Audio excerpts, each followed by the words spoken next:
simplement par des communiqués, etc., vers une phase de rationalisation. La rationalisation était définie comme l'effort pédagogique collectif pour maîtriser le discours des droits de l'homme, les concepts, les instruments, les enjeux, etc. Ensuite, on a dit l'autre axe. Ça, éventuellement, ça serait le second. Le premier, c'était l'autonomie. L'autonomie intangible de l'organisation de la Ligue. Quand on l'avait dit comme ça, c'était simple, c'était en quelque sorte une banalité, et finalement c'était devenu l'objet de discorde le plus fort. Eh bien, ce n'est pas facile de maintenir une autonomie d'une organisation des droits de l'homme. Si nous avions une petite fourchette de temps, je vous aurais donné des informations incroyables qui indiqueront que, justement, le plus difficile, c'est de maintenir l'autonomie. Et le troisième, nous avons dit, c'est la formation. Axe troisième, et parmi les plus importants, c'est la formation. Une formation originale, qui n'est pas une formation purement académique, une formation qui est le produit des acteurs eux-mêmes, sur le terrain. Là aussi, ce n'est pas facile. À la fois d'assurer une programmation, de sélectionner les programmes et de les assurer matériellement. Nous avons, malgré le marquage qu'on nous a fait, cette réputation d'avoir de la continuité dans les idées et de ne céder ni à aucune pression, ni à aucune subornation ou soudoiement. Voilà.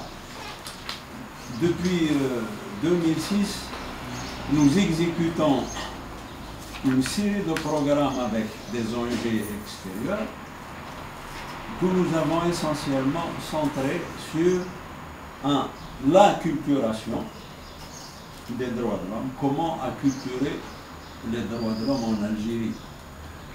Historiquement, les droits de l'homme sont nés ailleurs. Ils sont nés dans une sphère géographique, la sphère occidentale, au moment où nous n'existions même pas en tant que sujet juridique, ou bien en tant que sujet tout court, en tant que citoyen, être humain, dans des périodes où nous étions des indigènes, en quelque sorte. Comme disait Dostoïevski, nous étions du matériel ethnographique.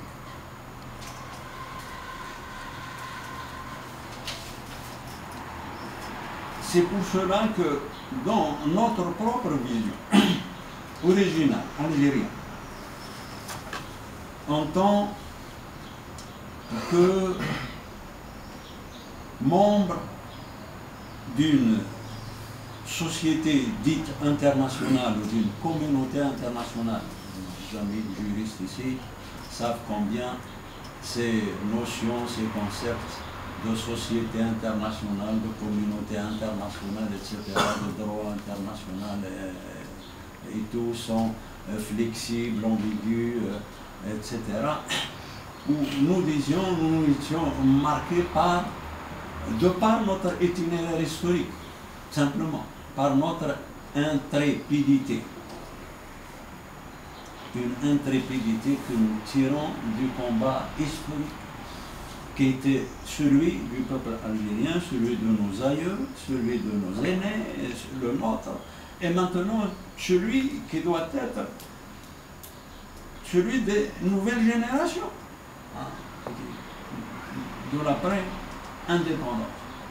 Nous avons dit oui, acculturation des droits de l'homme, oui, bien sûr, en tant que patrimoine de l'humanité, mais refondation des droits de l'homme, refondation pour une véritable universalité. Voilà. Dès lors que nous avions posé ces préalables, ces exigences, eh bien, en cours de route, nous avons essuyé des manœuvres et des attaques pour nous déstabiliser. Nous avons engagé une série de formations. D'abord, la formation des journalistes, il y a la formation pour les élus locaux. Maintenant, il y a la formation pour les juristes, les jeunes avocats, etc. Suivent d'autres formations. Nous avons fait beaucoup de colloques sur le droit des femmes, etc. Et croyez-moi, il y a eu des productions vraiment de qualité, originales de la Ligue. L'objet de cette rencontre aujourd'hui, intentionnellement, est donc